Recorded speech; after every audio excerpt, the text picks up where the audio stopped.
Good morning. पिछली videos में हम हॉब्स के बारे में अध्ययन करते आ रहे हैं। हॉब्स के सामाजिक समझौता सिद्धांत तक हमने चर्चा कर ली थी। अब हम उसी चर्चा को आगे बढ़ाएंगे कि हॉब्स ने सामाजिक समझौता सिद्धांत तो किया, लेकिन उस सामाजिक समझौता सिद्धांत की क्या विशेषताएं रही एवं क्या आलोचनाएं रही। तो शुरुआत करते हैं कि सबसे पहली विशेषता जो हम कह सकते हैं, जो कि हॉब्स के सामाजिक समझौता सिद्धांत की रही होगी, कि ये समझौता सामाजिक है, ना कि शासकीय। शासकीय अनुबंध में शासक एवं शासितों में संबंध होता है, लेकिन हॉब्स का सामाजिक समझौता राजा और प्रजा के मध्य नहीं है, बल्कि विभिन्न व्यक्तियों के मध्य हुआ है। संविदा करने वाला पक्ष व्यक्ति है, जो आपस में एक दूसरे के साथ संविदा करके संप्रभु की सृष्टि रखता है। दूसरा, शासक या संप्रभु सत्ता समझौते में किसी भी रूप में सम्मिलित नहीं है, अतः वह जो कुछ करता है उसके लिए किसी प्रकार से उत्तरदायी नहीं है तथा वह पूर्णतः निरंकुश है।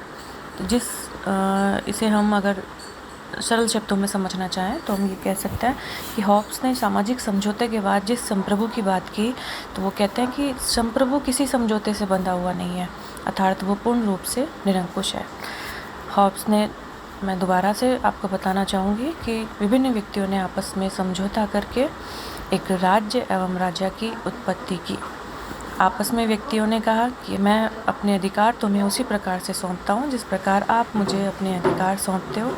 तो उससे एक समाज के मध्य जो समझौता हुआ, एक राज्य की उत्पत्ति हुई, और जो वो अधिकार जिस व्यक्ति को सौंपे गए, सभी व्यक्तियों की एक म्यूचुअल कंसेंट के द्वारा, तो वो उस राज्य का संप्रभु कहलाया। तो एक समझौते के माध्यम से समाज, तो दूसरे के माध्यम से राज्य की उत्पत्ति होती है। तीसरी विशेषता यह है कि जिन उद्देश्यों से अनुबंध की रचना हुई, वे अनुबंध के अंग मान लिए गए। चौथी विशेषता अगर हम बात करना चाहें तो ये समझौता मनुष्य के भय से आधारित है, और भय के आधार पर हम सभी जानते हैं कि कोई भी चीज़ अगर की जाती है तो मनुष्य उस अनुबंध को मानने के लिए बाध्य होता है। हॉब्स के सामाजिक समझौता सिद्धांत में शासक को सर्वोच्च स्थिति प्राप्त है एवं इस समझौते से प्राकृतिक अवस्था में एकाकी रहने वाले व्यक्ति ने समाज का निर्माण किया, इसीलिए यह सामाजिक समझौता कहलाया। फिर हम बात करते हैं कि प्रजा के द्वारा किसी भी कारण से किया जाने वाला आज्ञा का भंग जो है वो अन्यायपूर्ण माना जाता है, क्योंकि वह अपनी व्यक्तिगत इच्छा को प्रभु की इच्छा में विलीन कर देने वाले उपयुक्त समझौते के पूर्णतः प्रतिकूल है।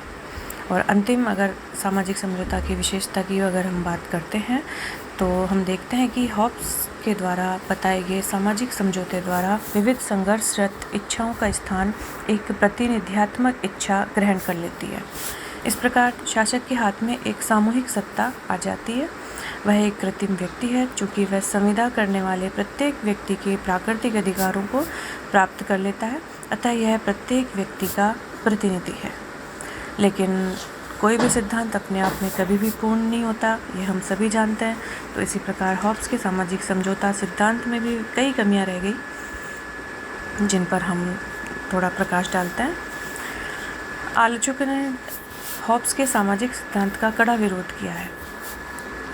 विभिन्न आलोचकों द्वारा जो सामाजिक समझौता सिद्धांत हॉब्स द्वारा दिया गया, उसकी आलोचना इस प्रकार की गई। और अगर हॉब्स के सामाजिक समझौते सिद्धांत को गहनता से अध्ययन करते हैं तो पाते हैं कि सबसे पहले तो जो उन्होंने अपने सिद्धांत की शुरुआत जिस बेसिक कॉन्सेप्ट से की, वो था मानव स्वभाव का चित्रण। तो जो हॉब्स द्वारा चित्रण मनुष्य का किया गया, वह पूर्णतः दोषपूर्ण है।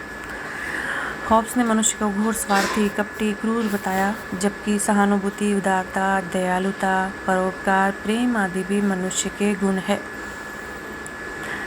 ऐसा नहीं हो सकता कि किसी भी एक प्राकृतिक अवस्था या समाज या राज्य में पाए जाने वाले सभी व्यक्तियों का स्वभाव एक प्रकार हो। सभी व्यक्ति क्रूर नहीं हो सकते, तो सभी व्यक्ति दयालु भी नहीं हो सकते। तो मनुष्य का जो स्वभाव है वो अच्छाई और बुराई का सम्मिश्रण होता है। ऐसे एक पक्षीय दृष्टिकोण के आधार पर हॉब्स की भांति राजनीतिक सिद्धांतों का निर्माण नहीं हो सकता। फिर बात करते हैं हॉब्स की प्राकृतिक अवस्था। हॉब्स की प्राकृतिक अवस्था असत्य, अस्वाभाविक एवं अनैतिहासिक है। प्राकृतिक दिशा में मनुष्य एकाकी और एक ऐसी दिशा में रहता है जहाँ हत्या, हिंसा, छल, कपट आदि का साम्राज्य है, लेकिन समझौता होने के बाद वो शांतिपूर्ण होकर रहने लगता है। उसकी इस प्रवृत्ति में हम देखेंगे कि अचानक कैसे परिवर्तन आ सकता है। तो मनुष्य का, हम सभी सुनते हैं कि नेचर नेवर चेंज, कि मनुष्य का स्वभाव परिवर्तित हो ही नहीं सकता है। तो अगर मनुष्य का स्वभाव क्रूर, क्रोर, घोर, मक्कार, कपटी, स्वार्थी था, तो समझौते के बाद उसमें हम परिवर्तन नहीं कर सकते।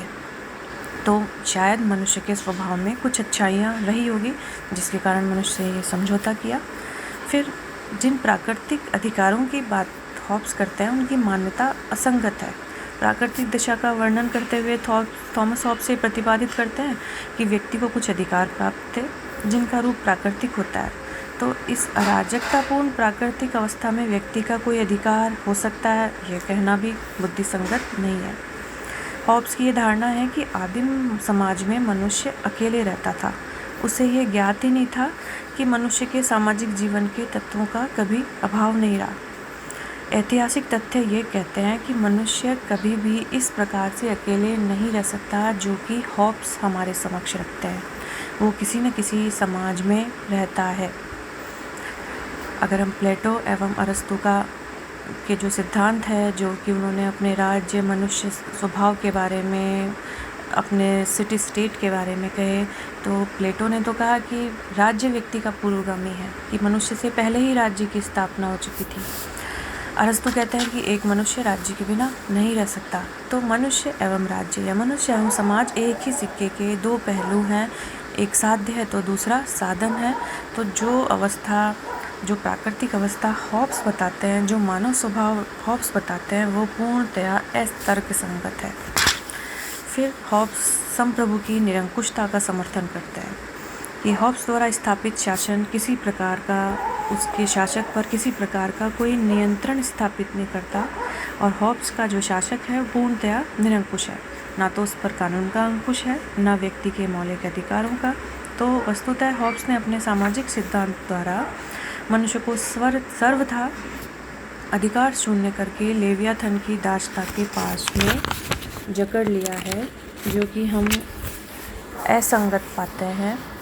हम किसी भी एक ऐसे समाज या राज्य की कल्पना नहीं कर सकते जहाँ मनुष्यों के पास कोई अधिकार नहीं हो।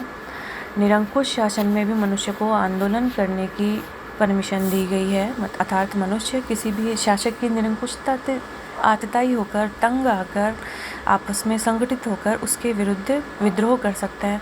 परंतु हॉब्स के समाज, राज्य एवं उसके संप्रभु के समक्ष व्यक्ति को किसी भी अधिकार को पाने की चेष्टा करने का कोई अधिकार नहीं दिया गया।